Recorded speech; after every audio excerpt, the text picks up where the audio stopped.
All right, everybody, welcome back. Best hour of their day. We finally got rid of Ackerman. No, Thank he's goodness. actually, yeah, thank God. No, he's actually closing on a house today. So it's just Todd and I, and quite a few topics today. But I think first couple of things to address is the boss is back. Yes, Nicole Nicole's back Carroll in. Yeah, back that's exciting. in. So if you haven't seen that announcement, she came back. She had a post on Instagram, and the consensus seems to be highly positive. Yeah, obviously, I think that's a good sign for the community in general. Obviously, means that she feels comfortable with the changes that have been made and are being made, um, and is willing to jump back in. So, you know, I'm optimistic for sure, and hoping that other people are as well.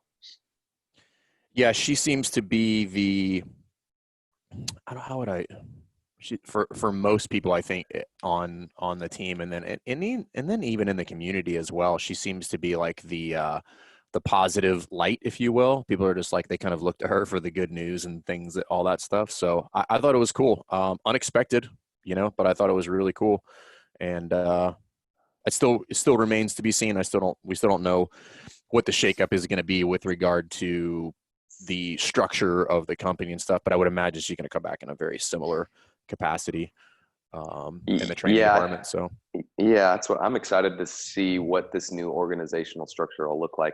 That's always one of the interesting things in a corporate structure, and it's always been a little bit more fluid. I think in CrossFit, I know the training department had a more strict and stringent organizational structure, but I'm curious to see what the different legs of the business will be under Eric and who will be heading up the different legs and all the rest of that.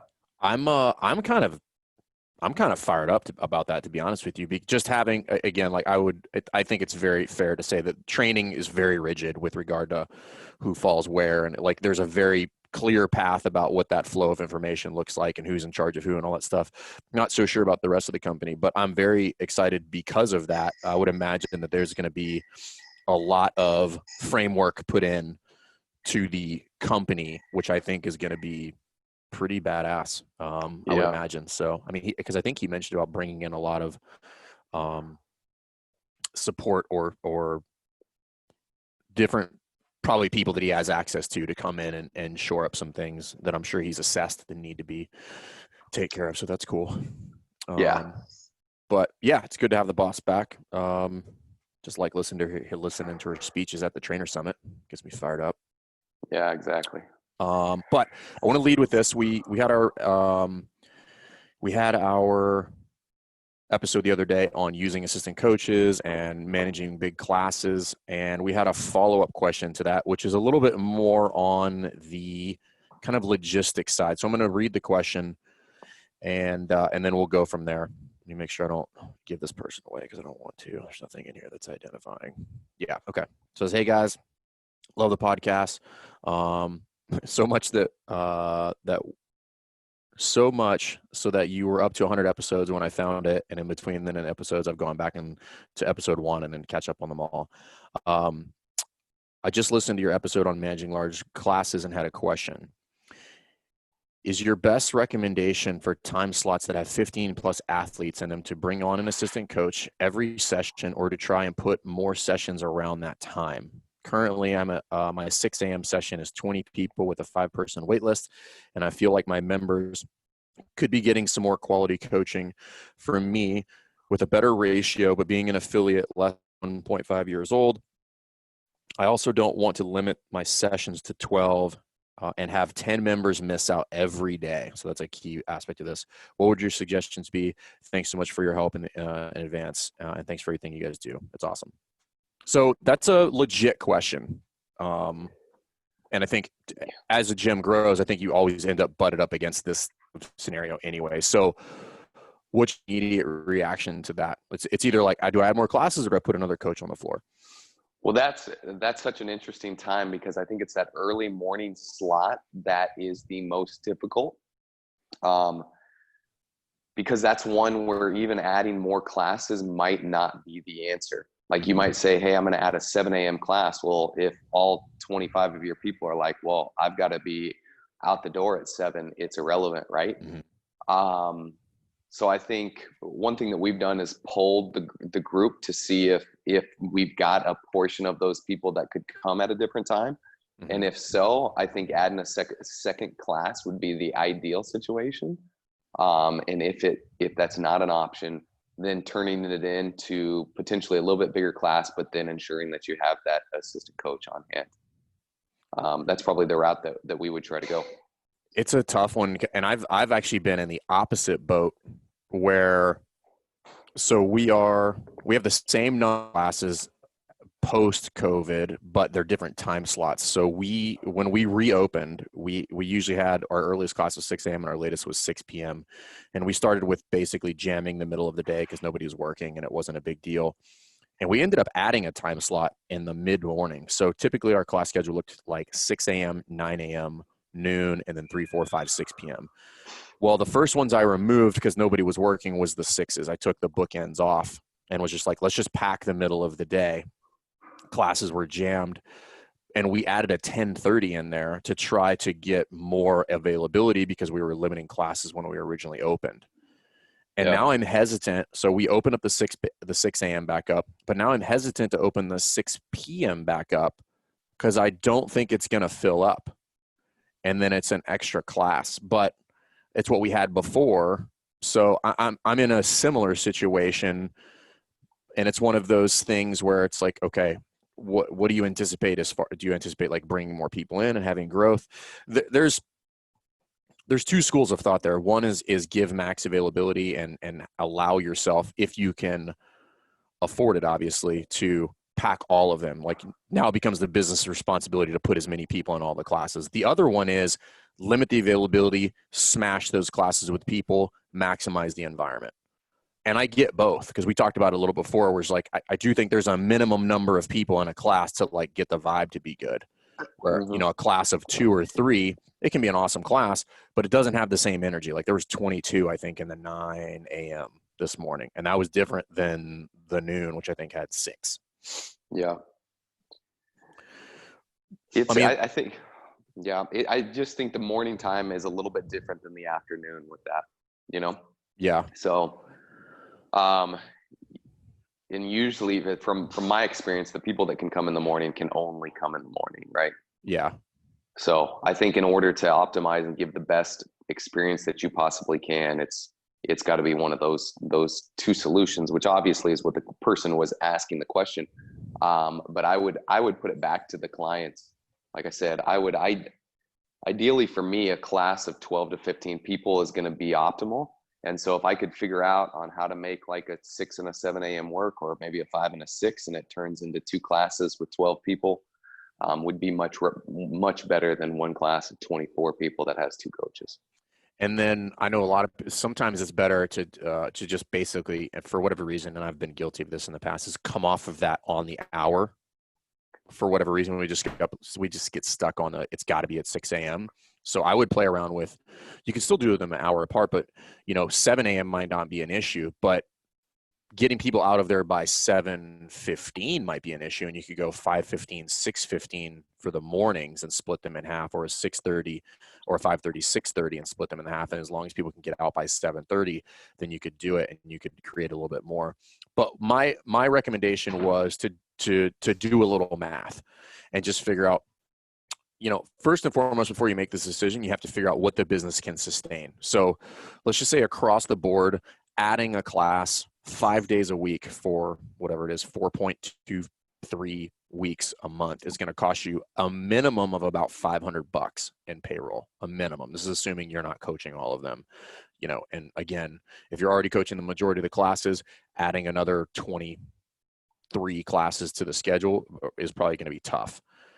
So is that financially a better option, or can I add one coach to these at a lower rate potentially? Like if you're an assistant coach, you get paid, I don't know, let's just say that your head coach gets paid 25 to 30 bucks an hour, and then the assistant coach is going to get paid 15.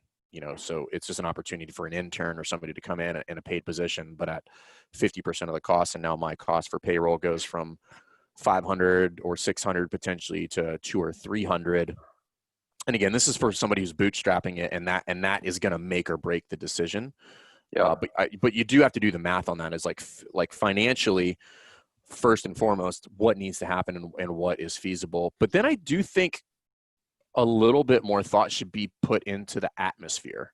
You know, like everybody always goes to more classes, and to some extent, I think that's realistic. I think it's that, in my personal mind, my personal opinion, adding more classes is the thing that you start to explore when you are on the verge of like moving to a bigger space. Is like, do you have enough classes in the day before you make a jump and increase your overhead in rent by 30 to 40% or something like that? Like, that's the first thing that needs to happen.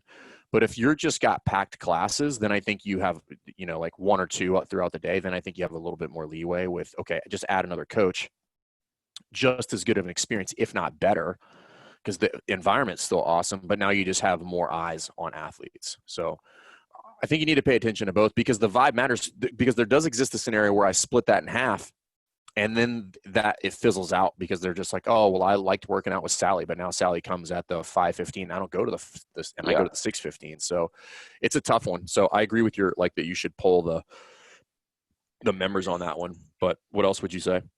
Yeah, no, I'm definitely with you on the expense part of that thing, and making sure that you factor that into account. And I think that's only the option to add an extra class is only an option if it's like literally there's 25 people banging on the door every day in that class. If it's like there's 25 people on Mondays and then there's 13 people the rest of the week, you don't do it, right? It has to be, because I'm with you. I mean, I've seen people open their brand new gym with 6 classes a day, and each class has like 2 people in it. I'm like, that's the worst idea ever. It's like we started with 1 class, and until we had consistently 20 people in that 1 class, we didn't add a second class. You know what I'm saying? So I'm with you that you don't want to add more classes just for the sake of adding more classes. It needs to be because there's a big number of people that the demand has to be there. This is a weird, something probably most people don't think about. And probably, so there's nothing worse, in my personal opinion. This is not like this is the worst thing ever, but in my personal opinion, from a coaching standpoint, than low attendance classes from an energy standpoint. Like, it is just so, it sucks energy out of me, versus like a 15-person class like gives me energy, and I'm like psyched to be there and I'm on the ball. But like, as the number goes down, I get less and less excited about it. And that's not fair to the members, but like, it's just the way it is for me personally. I also believe that that's probably true for members, right? Like, as when there's a lot of people in there, the energy's high. So I do think there's a little bit of probably discipline that has to be executed, because not only is that for your current members, but like, as you start to bring in new people, I don't want my new person to walk into a class that's like an energy level of 2. Like, I want them to walk into a class where like they're just like, fuck, this is amazing, I'm never leaving this place. There's a balance there. There's a point of diminishing returns as well, not only for me as a coach, but then also for a new client, right? Because it's the same deal. Like, a class of 4 people is hard to coach because you have to bring all the energy. Just at the same time, like, a class of 18 to 20 to 22 to 24 is hard to coach because you're running around with your hair on fire, right? And the same thing happens for a brand new athlete. I think for a brand new athlete first into class, like an 8 to 10 ends up being ideal, because they feel the energy, but they still get the attention. Whereas if it's 15 to 20, most people, from my experience, their eyes are big, you know, and they're like, holy crap, I don't know if I belong here, just because everybody else knows what's going on, and they're still trying to feel their way through it. Well, I do think this is something to acknowledge. So a lot of new people come in, they're like, hey, what's the least busy class? You get that one a lot. Like, what's the least busy class? Cause I don't want to, you know, be a burden on the coach.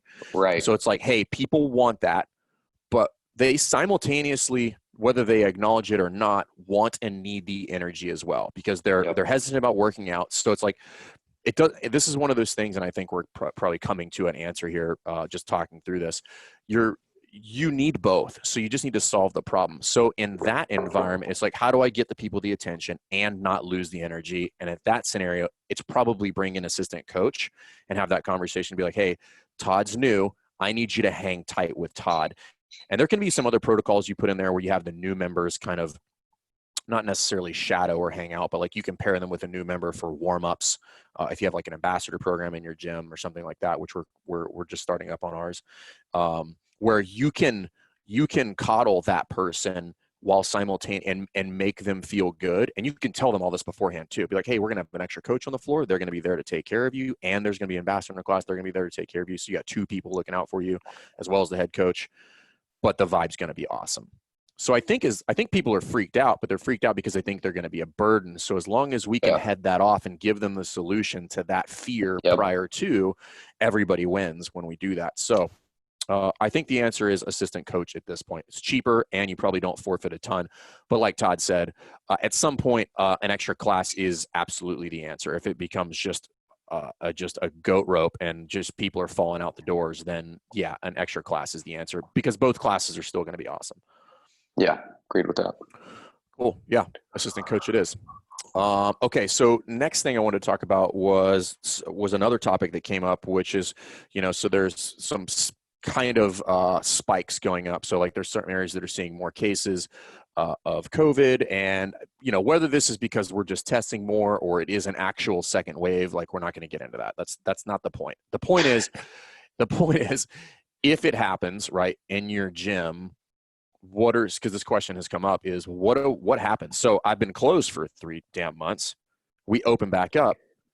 And then what happens if not necessarily one of the members, that's a little bit easier to solve because I can just tell them in quarantine, I can let everybody know. And then if you're tracking attendance, which you should be very heavily at this point, you can let everybody know and just be like, hey guys, I need you to kind of like get tested immediately and then give me the results, but try not to come in until you get that done.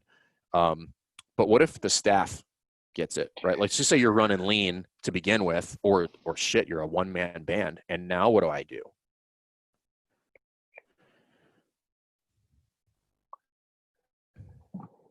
This is definitely a scary scenario in the sense that like you've got to be prepared for that, because there's pretty good likelihood that all of us out there are going to come across somebody that has it or has been exposed to it. So you're going to be exposed to it.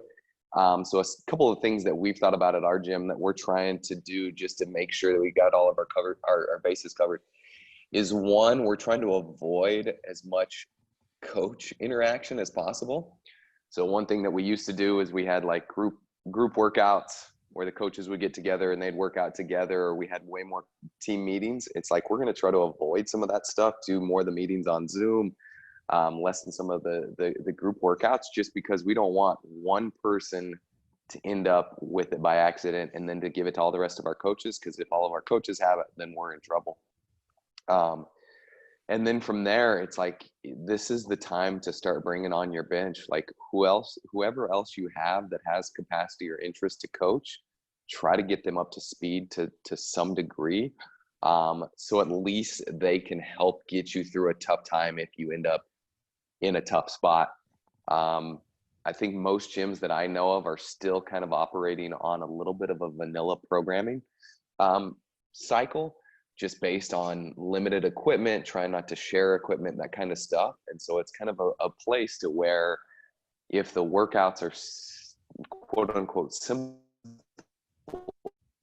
enough, if you got someone, if they're a little bit new or a little bit fresh as far as they might be able to fill in the gaps if by chance you get sick or one of your primary coaches get sick, because the last thing you want to do is have to close the doors down again because you don't have the capacity to coach at the gym.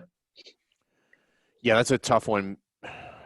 And I guess obviously, and honestly, like I was recruiting during COVID. I was like, I'm trying to pull people in, and I'm like, I'm trying to hire new coaches. I was trying to, well, there was twofold, because I knew I just had a coach that we've had for like a year due to the military. She's a spouse who's leaving. And then I have another one who was doing, who's part-time, but like coached a lot of class every month, but is going through the police academy right now. And so I'm not getting him back until November. So I just lost two coaches to the tune of probably, I don't want to know, probably at least 50 classes. So I was like, I got to fill those gaps. And luckily I have coaches who are happy to take the work, but that's not the answer long term. It's just like when the world starts to open back up again and people have to go back to their normalcy, because basically the 4 that I have, including myself. One of them is in school, but kind of not in school. And when he goes back to school, that'll change. So I went out and tried to solve that myself. And, so I had Lindsay on the we have to re-record it because it didn't record, but I was just like looking at seminar staff, people who want to coach full time. And I was like, move here. Like I'll fucking pay you to come coach here. So yeah, I do think you should think about plussing up and having way more than having, and I typically don't recommend that. Like I typically don't like having a big staff. I just don't think it's that. I think it's kind of pointless, but I don't know. Yeah. This is just such a unique situation.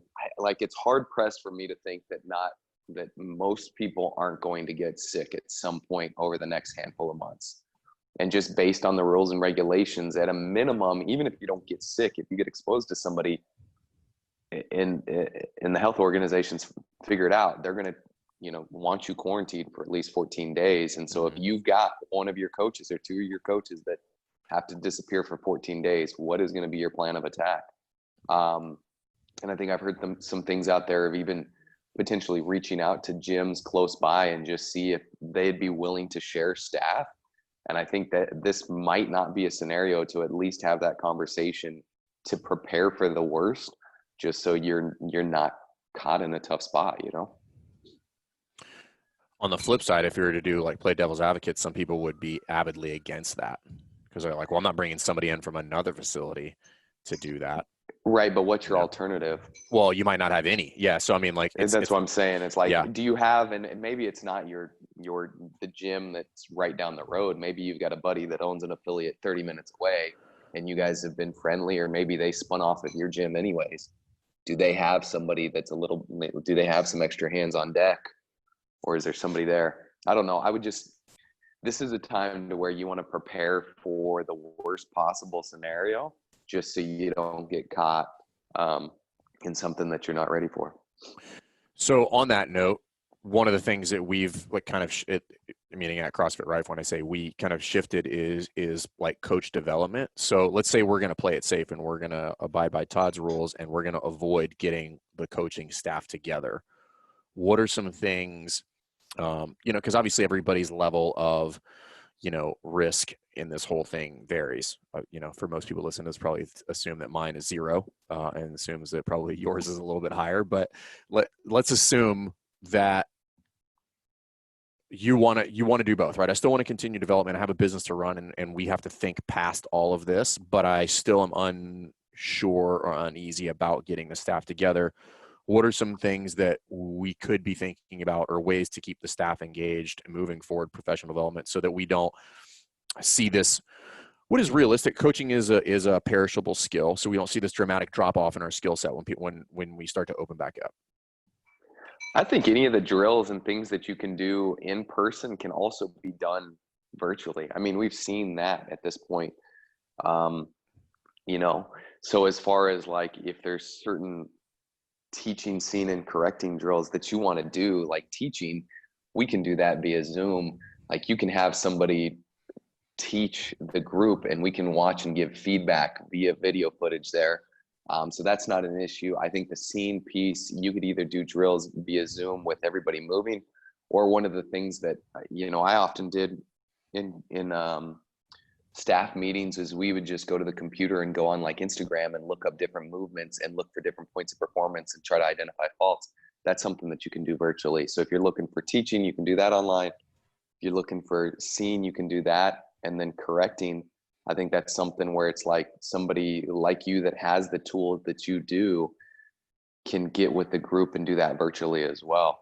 So I don't think any of that stuff should take a back seat in the current environment, but you need to be smart about the way that you do it, because all it takes is, one accident meaning one person ends up being sick and everybody else gets it if you guys are all together, The one thing is, I'm trying to think of all the new online courses. So there's programming, there's the master's course, the kids course is online. I feel like I'm missing one. That's more like a webinar. Yeah. What was it? There's a couple. There's another one, but like Masters, I would go dumbbells, back dumbbells. There. So I would because those are low hanging fruit because they're super cheap. And again, like cheap is relative, but they're less than $100. for like the lesson planning, the spot, like go back and take the spot, because like once you register for those, you can take them forever. Take the spot, the flaw, take the lesson planning, register for the dumbbell course or one of those other ones, the master's course, some of those, the ones that are webinar based, and, like keep your, sharpen the axe that way. Right. Because, and just forfeit the fact that, hey, we would do this in person, but there's other things I can be doing currently that would help me to stay sharp, absent of physically being able to put eyes on an athlete. But everybody should be familiar with Zoom at this point. So just do like a 20 to 30 minute Zoom thing, have one of the coaches hop on there, do some movement, and then have somebody coach them. Yeah.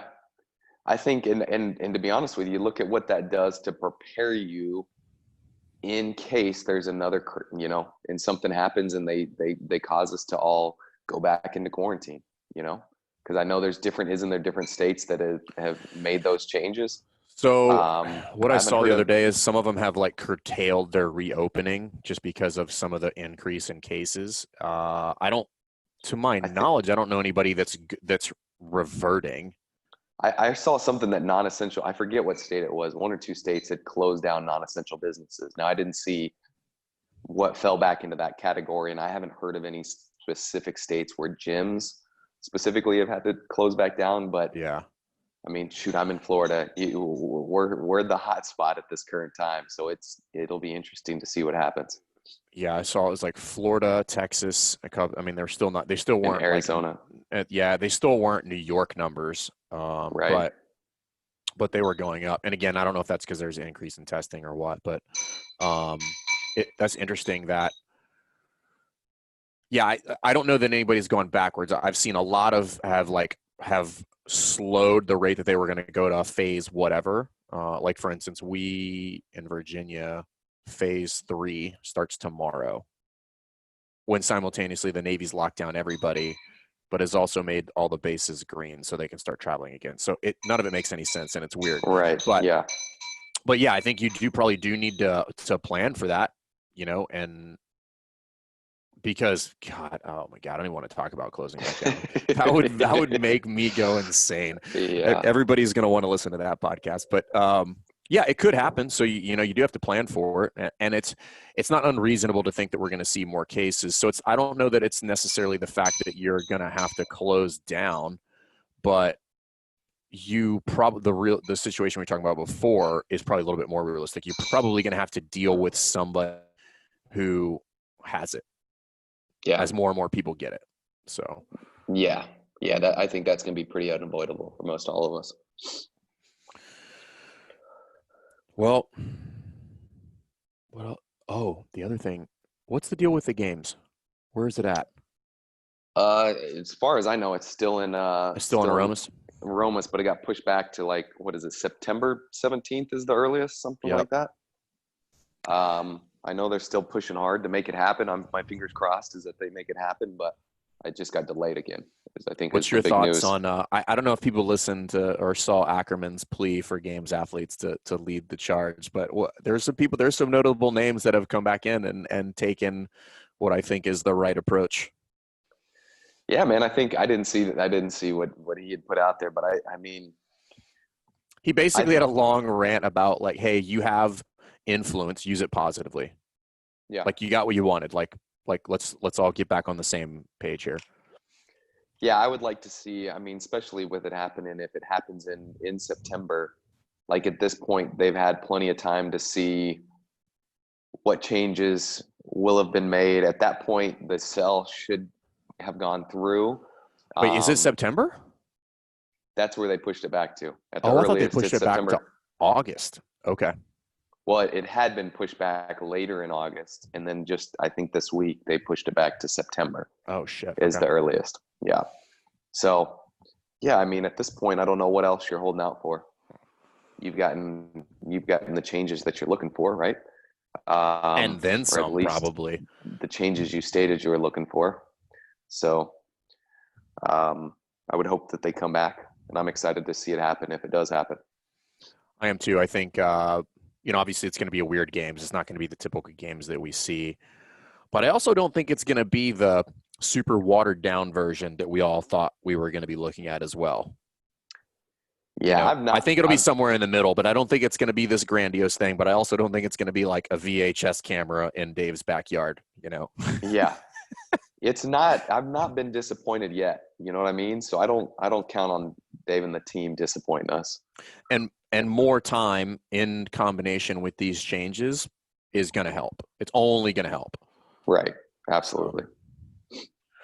Well, I think I'm stoked. The boss is back. The Games has more time to get moving. Gyms are opening back up. Sounds like classes are packed, so people need to put some assistant coaches on the floor. I think this is like the first positive podcast we've had in a while. Well, yes, thank goodness. But yeah, if you guys have more questions about your classes, about coach development or any of that stuff, hit us up. Like anytime a question comes in the DM, like we're pretty almost certain to go ahead and throw it on the podcast. So, and if there's any companies out there who, looking to sponsor the Games, now is probably a good time. You probably get it on the cheap. So it's probably worth it. There you go. Do it. But cool. All right. We will see you guys next time.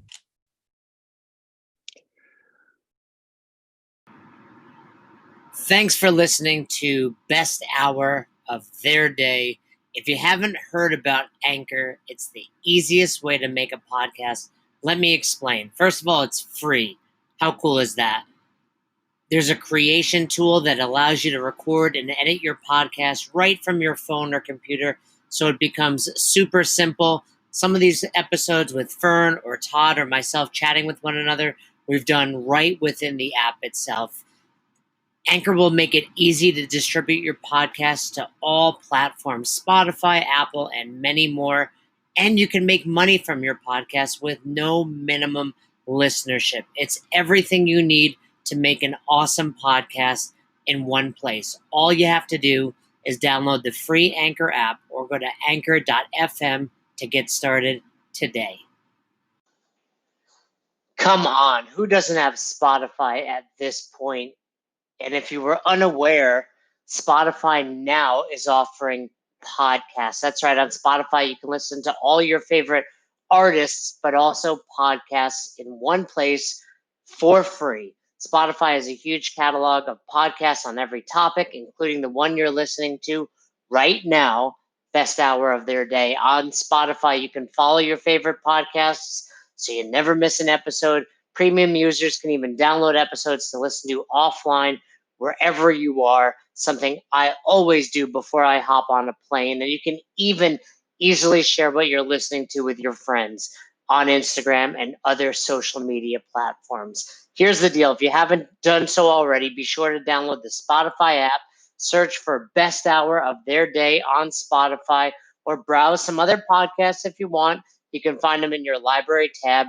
And also make sure to follow me so you never miss an episode of Best Hour of Their Day.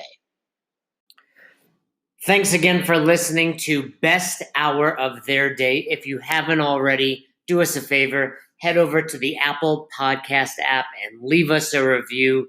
We'd love to hear from you. If you have any questions, comments, concerns, feedback for either Fern or myself, hit us up, besthouroftheirday@gmail.com, or send us a DM over on Instagram at Best Hour of Their Day. Once again, we couldn't do this without the amazing community, and you are a part of it. Thanks for listening. Thanks for supporting Best Hour of Their Day.